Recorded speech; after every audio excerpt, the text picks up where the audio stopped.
우리 앞뒤 옆에 계신 분들과 함께 메리 크리스마스 우리 다시 한번 인사하겠습니다.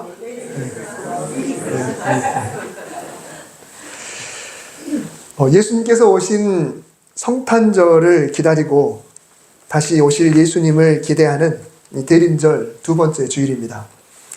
지난 주일에 이 첫 번째 초의 의미가 소망, 희망이다. 제가 이 대림절마다 PPT를 이 화면을 보여주죠. 작년에도 보여드렸고 재작년에도 보여드렸습니다.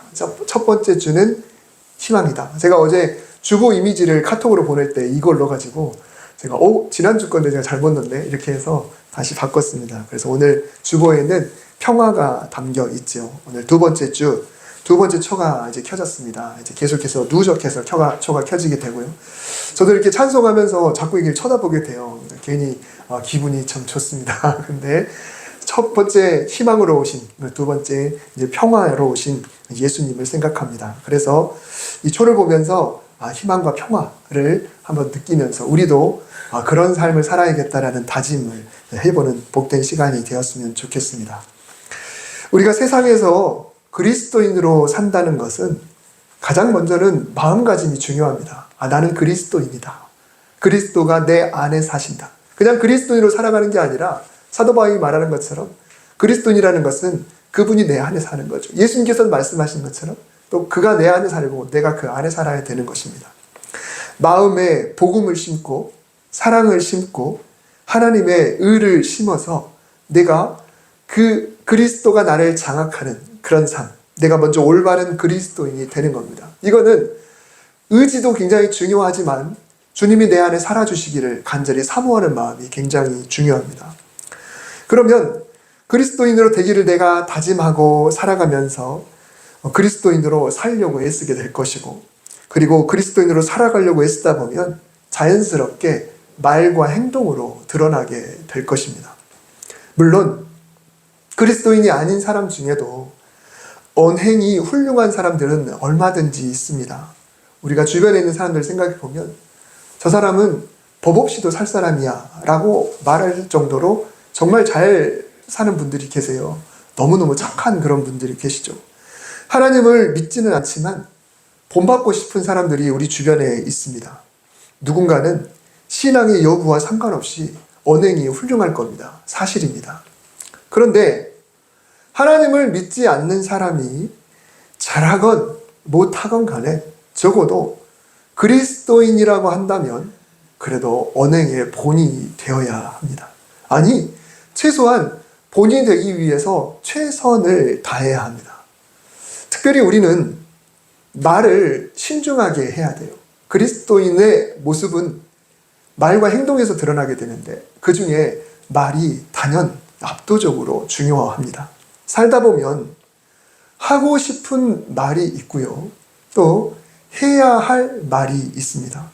그리고 하고는 싶지만 하지 말아야 할 말도 있습니다. 사람에 따라 어떤 사람은 하고 싶은 말을 꼭 해야만 직성이 풀리는 경우가 있어요. 나는 할 말을 안 하고는 못 살아.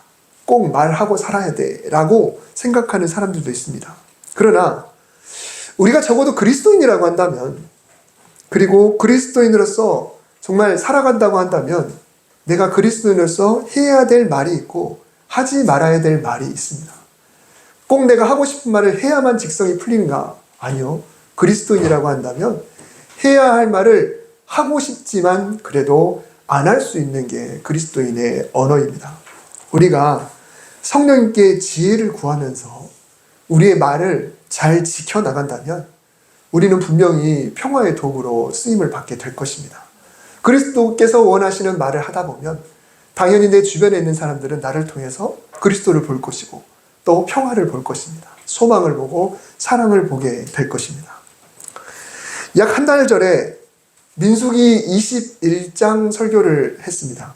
물이 나오는 그런 말씀을 했었죠. 이스라엘이 가나안 땅을 정복하기 위해서 요단강 동쪽으로 이동하는 과정에서 물이 없었지요. 그래서 하나님께서는 백성에게 물을 주시겠다며 모세를 불러서 물이 나올 방법을 가르쳐 주셨습니다. 뭐였나요? 노래를 부르라는 거였죠. 백성들에게 우물물아 쏟아나라 라고 노래를 불러라 라는 이야기를 했습니다. 자, 그런데 이 명령을 받아든 온 이스라엘의 지휘관들, 천부장, 백부장, 이런 사람들이 모여서 어떻게 했습니까? 노래를 부르면서 그냥 가만히 있는 것이 아니라 직접 그들의 지팡이로, 그들의 손으로 땅을 파면서 하나님이 하실 일에 그들이 직접 헌신하는 그런 모습을 보였었죠. 그 뒤에 이스라엘은 계속해서 이동하면서 아모리 족속을 무너뜨리게 됐어요. 사실은 이 아모리 족속과 안 싸워도 되는데 이 아모리 족속이 싸움을 걸어오는 바람에 어쩔 수 없이 이스라엘이 싸우게 됐고요. 결국은 이 아모리 족속을 다 이 영토를 차지하게 돼요. 원래는 이스라엘 백성들은 그곳을 그냥 통과만 하려고 했습니다. 우리가 당신들하고 싸우고 싶지 않으니까 우리가 그냥 큰 길로만 지나가겠다. 마을로 들어가지 않을 거다. 큰 길로만 그냥 지나갈 거다. 그러니 포도밭이나 당신들의 곡식을 건들지도 않을 거고 가다가 당신들의 우물물도 마시지 않을 테니까 그냥 지나만 가게 해달라 이렇게 요청했는데 이 아모리 족속들은 어떻게 했나요? 백성을 다 모아서 싸움을 걸어왔고 결국은 대패하고 그 영토마저 이스라엘 백성들에게 빼앗기고야 말았습니다. 자, 오늘 본문은 그 뒷이야기입니다. 물이 나오고 아모리 족속과의 싸움을 거치고 그리고 그 다음 이야기. 이스라엘이 진행하는 과정에서 이 아모리 족속 다음으로 맞닥뜨릴 족속이 어디냐면 모압입니다.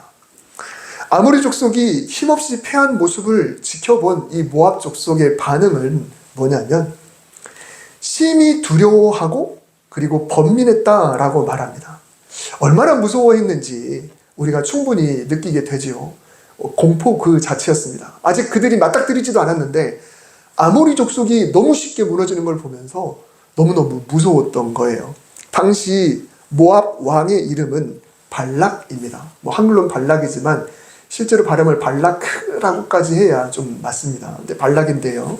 이 왕은 이스라엘에게 어떻게 대항해야 할지 이제 고민을 해야 돼요. 어떻게 해야 이스라엘을 싸울 수 있을까? 아모리가 온 백성을 이끌고 전쟁을 했는데도 졌는데 우리는 과연 힘 대 힘으로 붙으면 이길 수 있을까? 고민하다가 다른 방법을 준비했습니다. 뭐냐면 바로 신의 힘을 빌리는 것입니다. 이 고대 근동의 전쟁은 신들의 전쟁과 같았는데요. 그래서 부족마다 섬기는 신들이 있었고 신의 뜻을 부족에게 전하는 그런 역할을 감당하는 사람들이 있었습니다. 용어로 뭐라고 해야 될지 모르겠네요. 주술사라고 할 수도 있고 혹은 사제라고 표현할 수도 있겠는데 제가 사제라고 좀 표현하겠습니다. 이 성경에서 선지자들, 예언자들도 이런 역할을 감당했죠. 하나님의 뜻을 이스라엘 백성들에게 전달해주고 그리고 백성들의 뜻을 대변해서 하나님께 기도하고 이런 역할을 감당했던 사람들이 선지자, 예언자인데 이스라엘 외에도 다른 족속들에게도 이런 사제와 같은 사람들이 있었습니다. 그런데 당시에 특정 부족만의 일개 사제가 아니라 그 일대에서 아주 탁월하고 유명한 사제가 있었던 것 같습니다. 그 이름이 뭐냐면 발람이었습니다. 모압 왕 발락, 내가 왕의 이름이 발락이라고 그랬죠.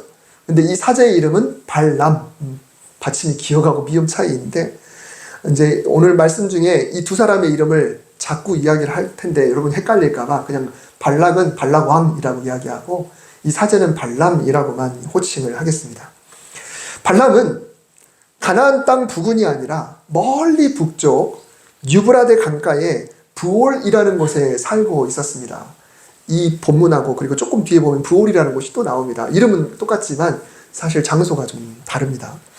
모압에서 부올까지는 거리가 무려 600km가 넘는 그런 거리예요. 여러분 600km면 어느 정도 되냐면 여기 양수리에서 출발해서 경주까지 왕복하면 됩니다. 그 정도 거리니까 이거 보통 거리가 아니죠. 굉장히 먼 거리예요. 낙타나 나귀를 타고 갔겠죠. 그런데 그냥 가지 않고 거기다가 이 그 발람을 섭외해 와야 되니까 많은 재물도 싣고 가야 되는 상황입니다. 그래서 발락 왕은 모압과 미디안 두 부족의 리더들을 데려다가 비싼 복채를 들려서 발람을 스카우트하러 보냈습니다.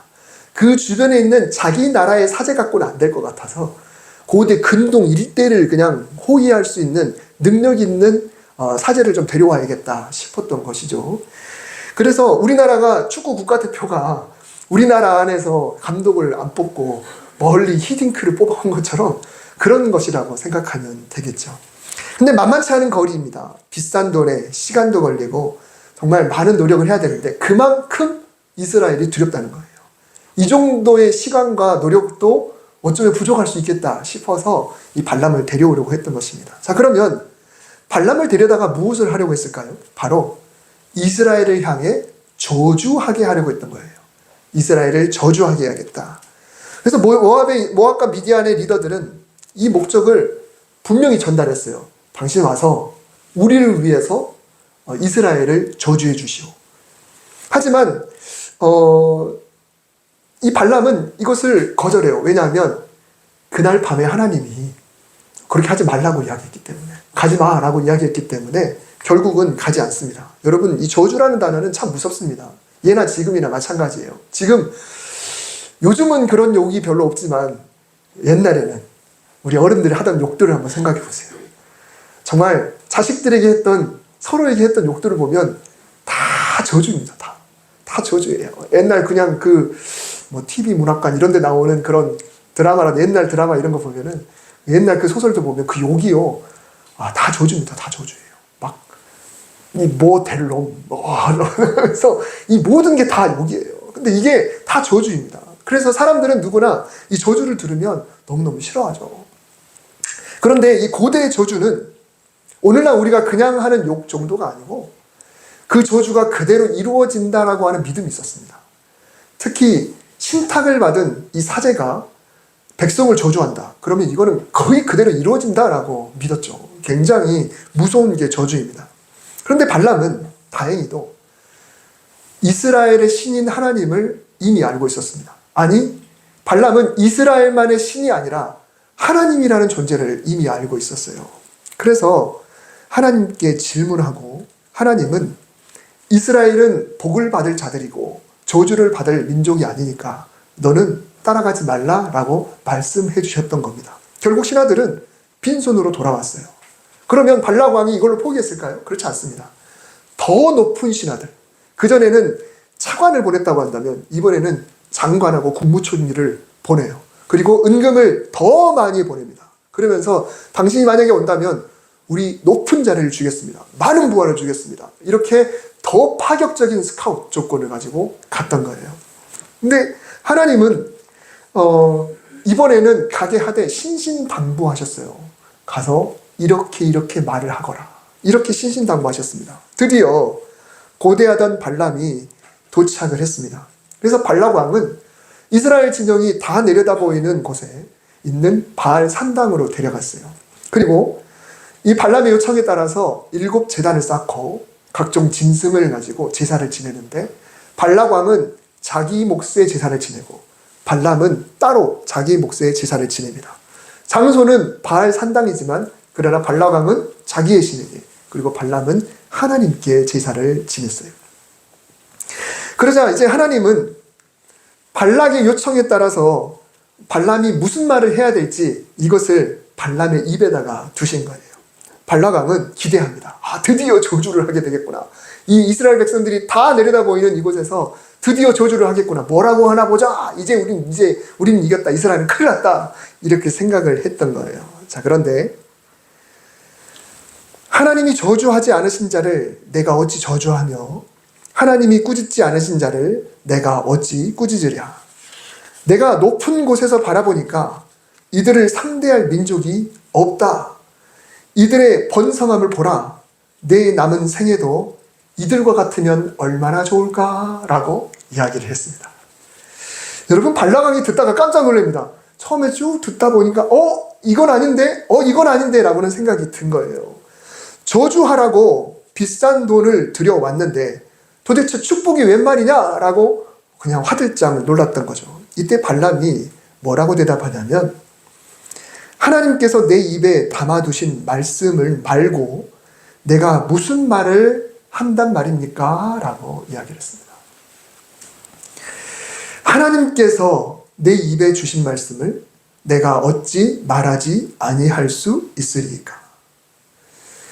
여러분, 다급해진 발락 왕은 이번에는 이스라엘 전체가 아니라 극히 일부분만 보이는 다른 산으로 데려갔어요.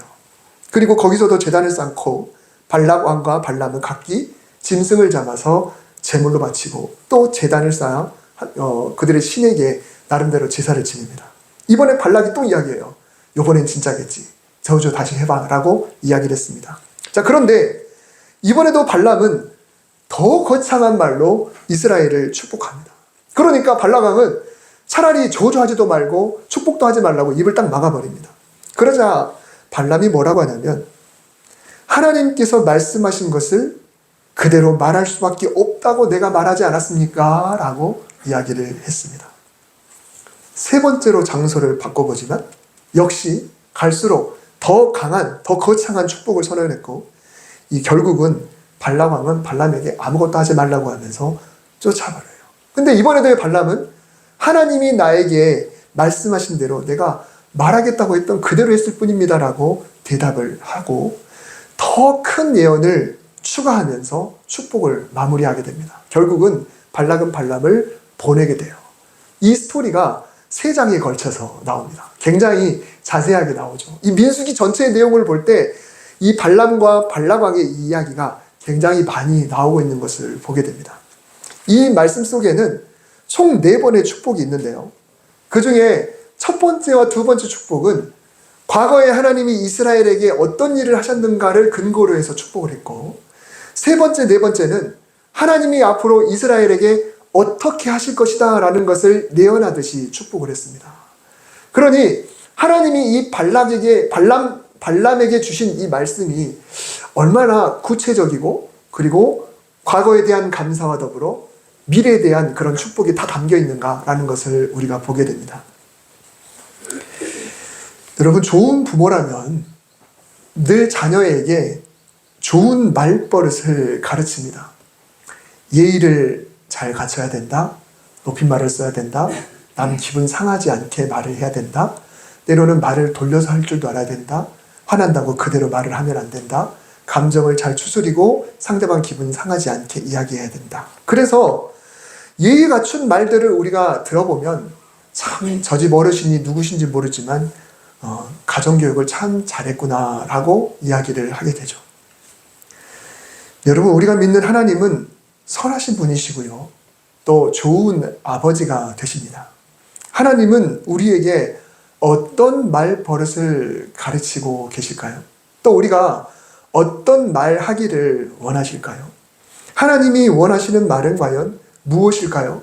하나님이 우리 입에다 두고 싶은 말씀은 무엇일까요? 우리가 세상을 향해서 무엇을 말하고 어떻게 말을 할 때 세상은 우리를 보면서 저 집 아버지는 참 가정교육을 잘했구나. 저들이 믿는 하나님이라는 존재는 참 교육을 잘했구나라고 말을 하게 될까요? 여러분, 우리는 이렇게 민감하게 생각하면서 말하는 그런 성도여야 한다는 것입니다. 때로는 우리 주변에, 때로는 내가 무례할 때가 있습니다. 여러분, 고린도전서 13장에 나오는 사랑의 덕목 중에 사랑은 무례히 행치 않는다라는 이야기가 있습니다. 예의는 기독교인의 기본입니다. 그 예의 안에는 행동도 있고 그리고 언어도 담겨 있습니다. 과거에는요, 우리가 무언가를 맘껏 말할 창구가 그렇게 많지 않았습니다. 기껏해야 내가 살고 있는 영역 안에서만 이야기하고 내가 하고 싶은 말을 쏟아냈죠. 그러나 오늘날은 어떻습니까? 맘만 먹으면 언제 어디서나 말을 쏟아낼 수 있는 세상입니다. 우리가 맘만 먹으면 멀리 스페인에 있는 연예인에게도 말할 수 있어요. 멀리 미국에 있는 대통령에게도 말할 수 있는 그런 세상을 우리는 살아가고 있습니다. 인터넷과 대중매체의 발달로 인해서 그만큼 말할 수 있는 창구는 무궁무진하게 많이 있습니다. 발람은 하나님이 입에 주신 말씀을 전한다고 했습니다. 그 말은 내가 하지만 이 말의 주체가 누구인가? 바로 하나님이시다라는 말입니다. 하나님이 내 입에 주신 말씀을 내가 할 뿐이다. 곧 내가 말하지만 말하는 분은 바로 하나님이시다라고 발람이 이야기하는 거예요. 자, 그런 면에서 저와 여러분의 말은 과연 하나님이 주체이십니까? 아니면 내가 주체입니까? 하나님이 내 입에 두신 말씀을 내가 하려고 애쓰고 그렇게 말한다면 나는 하나님의 아주 아름다운 통로가 될 것이고, 만약에 내가 하고 싶은 말을 내가 쏟아낸다고 한다면 하나님은 나를 통해서 비춰지는 그런 아버지가 될 것입니다. 민수기 14장에 보면 과거 12명의 정탐꾼이 가나안 땅을 정탐하고 돌아왔지요. 그 중에 10명이 부정적인 보고를 했습니다. 그랬더니 이스라엘은 우리가 차라리 애굽 땅에서 죽었거나 이 광야에서 죽었더라면 좋았을 것이라고 한 목소리로 막 그냥 하나님께 소리치고 모세에게 항거하고 대들었습니다. 그때 하나님이 이런 말씀을 하셨어요. 너희 말이 내 귀에 들린 대로 내가 너희에게 행하리라. 너희 말이 내 귀에 들린 대로 내가 너희에게 행하리라. 여러분, 이 구절을 앞뒤 문맥을 전혀 고려하지 않고 딱 떼서 이렇게 해석하는 경우가 있어요. 하나님은 우리가 하는 말이 들린 대로 그대로 행하시겠다고 말씀하셨다. 민수기 14장 28절에서. 그러니 우리가 어떤 말을 하는지가 중요하다. 우리가 미래를 꿈꾸고 말하고 선포하면 하나님은 그대로 이루어 주실 것이다. 그러니 늘 긍정적인 말을 해라. 여러분, 물론 그 의도 그 자체는 참 좋습니다. 이왕이면 희망적인 말을 하고 긍정적인 말을 할 필요가 있죠. 그러나 여러분, 이 구절은요, 앞뒤 문맥과 떨어져서 그냥 뚝 떼서 우리가 읽을 수가 없는 구절이죠. 내가 말한 그대로 될까? 정말 누구라도 무엇이라도 말한 그대로 될까? 여러분, 여러분이 말한 그대로 되던가요? 굉장히 조심스러운 질문이긴 하지만 내가 믿음으로 말했다라고 할 때 내가 말한 그대로 다 되던가요? 사실 그렇지 않죠. 이게 굉장히 이 말씀을 근거로 해서 우리가 선포하기에는 우리 경험상 그렇지 않은 일이 너무너무 많죠. 하나님께서 너희 말이 내 귀에 들린 대로 행하리라 하신 그 말씀은 앞뒤 문맥을 놓고 보자면 이런 거예요. 부모가 자녀의 불성실함과 어떤 과소비를 꾸짖고 있었습니다. 서로 감정이 격해졌고 자녀는 부모에게 이렇게 이야기했어요. 그렇게 용돈 가지고 빡빡하게 하실 거면 차라리 용돈 주지 마세요. 내일부터 공부 안 하고 내가 직접 벌어 쓸게요. 그랬더니 부모가 그래, 어디 한번 너 말 잘했다. 네가 말한 대로 해봐. 그래, 네가 그렇게 말했으니까 네 요구대로 해주마. 당장 다음 달부터 용돈 없어. 네가 직접 벌어서 써봐. 어디 고생 한번 해봐야. 그래야 돈 귀한 줄 알지. 이렇게 이야기했어요. 여러분, 하나님께서 이스라엘 백성들에게 너희 말이 내 귀에 들린 대로 내가 너희에게 행하리라는 말씀은 바로 이런 상황인 거예요. 그냥 그 말 자체로만 놓고 내가 하는 말이 그대로 무조건 다 이루어질 거다, 이것을 하나님이 말씀하신 게 아니라 지금 이 순간 하나님이 너무너무 속상하셨는데 백성들이 광야에서 하나님을 원망하면서 차라리 애굽에서 죽었는 게 더 나았을 것을, 차라리 광야에서 죽는 게 더 나을 것을 라고 하니까 하나님이 그래, 너희들이 그렇게 말했냐? 그럼 내가 그대로 해줄게 라고 해서 실제로 이 광야에서 출애굽 1세대들이 다 세상을 떠난 거예요. 그래서 이 말씀은 사실은 이 상황과 국한시켜서 우리가 이해해야 할 필요가 있는 것이죠. 여러분, 하나님은 우리가 그냥 하고 싶은 말 한다고 해서 그냥 이루어주는 분은 절대 아니십니다. 만약에 내가 하나님께 한 말이 하나님 귀에 들린 대로 하나님이 다 해주신다라고 하는 그런 세상이 온다, 그러면 어떨까요? 이 세상은 그야말로 혼돈의 세상이 될 겁니다. 어제 저녁만 놓고도 한번 보세요. 내 말이 하나님께 들린 대로 이루어진다 그러면 하나님은 누구의 말을 듣고 어떻게 해주실까요? 누구의 말을 듣고 어떻게 해주실까요? 이 세상이 그래요. 그럼에도 불구하고 마치 내가 생각하는 것을 하나님이 무조건 들어주신다는 착각 속에 살고 있는 것이죠. 성격과 이념과 사상과 지식에 따라 하나님이 맞춰주시느라 엄청나게 고민을 하셔야 될 겁니다. 우리 하나님 과연 그런가요? 우리 하나님이 원하시는 언어가 과연 그런가요? 우리가 그리스도인의 마음이라면, 내 마음에 그리스도가 심어진다면 주님은 과연 우리 입에 어떤 말씀을 주실까? 우리가 어떤 말을 쏟아내기 원하실까? 하나님의 아름다운 성품이 아니겠습니까? 하나님의 성품 바로 사랑이 아니겠습니까? 위로요, 축복이요, 살리는 말이요, 그 바탕 안에서 복음이 얹어지고 혈기가 아니라 사랑에 기반해서 복음이 우리 입에서 나와야 돼요. 사랑이 쌓여있는 상황 속에서 권면이 들어있어야 돼요. 사랑이 있는 상황 속에서 용서가 들어가야 되는 것이죠. 그리고 그 안에서 말씀이 얹어져야 되는 거예요. 혈기가 기본인 상황 속에서 하나님 말씀을 갖다가 성경에 이렇게 나왔는데 당신 왜 그래? 이것이 아니라 사랑이 깔려있는 마음속에서 성경을 묵상하면서 하나님의 이야기를 하는 것입니다. 우리 입에 하나님이 주신 말씀은 그런 거예요. 예수님께서 공생애 중에 특정한 기간을 정해시고 제자들을 사방으로 보내셨던 사건이 있습니다. 그때 파송하셨어요.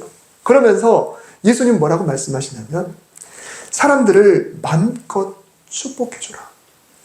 만일 그 사람이 복을 받을 만한 사람이라고 한다면 너희가 복을 빌어준 대로 그들에게 그대로 임하게 될 것이고, 만약에 그들이 복을 받을 만한 사람이 아니라고 한다면 너희가 빌어준 복은 너희에게 다시 돌아오게 될 거다라고 말씀하셨습니다. 이것이 예수님께서 제자들의 입에 주신 말씀이에요. 너희 입에 복을 주었으니 너희는 가서 무조건 복을 선포하라라고 말씀하신 겁니다. 우리는 대임절의 이 초입에 참 어수선한 한 주를 보냈습니다. 언제까지 이어질지 알 수는 없습니다. 때는 이때다 많은 말들이 쏟아져 나오고 있습니다. 정말 인터넷에 유튜브에 생방송하면 그 옆에 있는 댓글이 쫙 올라오는데요. 정말 가관입니다. 얼마나 어마어마한 말들이 쏟아져 나오는지. 저도 그냥 한 글자 올릴 수도 있겠죠. 여러분, 우리가 내뱉은 말 중에 하나님이 내 입에 주신 말씀이라고 여겨지는 말은 과연 얼마나 될까요? 또 우리가 일상에서 우리가 만나는 사람들과의 대화 속에서 하나님이 내 입에 주신 말씀이야 라고 느껴지는 말은 과연 얼마나 될까요? 얼마나 정화되고 얼마나 예의를 갖추고 얼마나 사랑을 바탕으로 하고 있고 얼마나 안타까워하고 긍휼함이 묻어있는 그런 말들을 하고 있습니까? 예수님은 이스라엘 역사 중에서 온갖 폭정과 억압과 가난과 불합리와 불평등과 정죄로 정말 쪼그라들어 있는 사람들이 대다수인 그 시대의 희망으로 그리고 평화의 왕으로 오셨습니다. 군림하고 무너뜨리는 왕이 아니라 평화의 왕. 오늘 하나님께서 우리 입에 주신 말씀을 근거로 우리 입술이 움직인다면 우리는 세상에서 그리스도인다운 면모를 보여주게 될 것입니다. 내가 하고 싶은 말을 하기보다는 하나님은 과연 내가 어떤 말을 하기 원하실까? 이것을 겸손하게 열어드리면서 질문하면서 하나님의 자녀다운 그런 평화의 도구로 우리 입술로 그렇게 쓰임받으시기를 주님의 이름으로 축복합니다. 기도하겠습니다. 주님, 내가 내 말을 하고 있습니까? 아니면 내 입에 주신 하나님의 말씀을 하고 있습니까? 하나님이라고 한다면 과연 뭐라고 말하실지, 하나님이라고 한다면 과연 내가 뭐라고 말하기 원하실지 우리가 깊이 묵상하면서 이 대림절 둘째 주간 평화의 왕으로 오신 예수 그리스도를 묵상하며 살아가게 하여 주옵소서. 내 가까이 있는 이들에게 또 혹은 멀리 이들을 향하여서도 하나님이 원하시는 말들을 우리가 할 수 있도록 주여 도와주시옵소서. 절대로 사탄이 기뻐할 만한 말들 하지 않게 하시고 주님을 속상하게 할 말 하지 않도록 주님 도와주시옵소서. 평화의 왕으로 오신 예수 그리스도의 이름으로 기도드립니다. 아멘.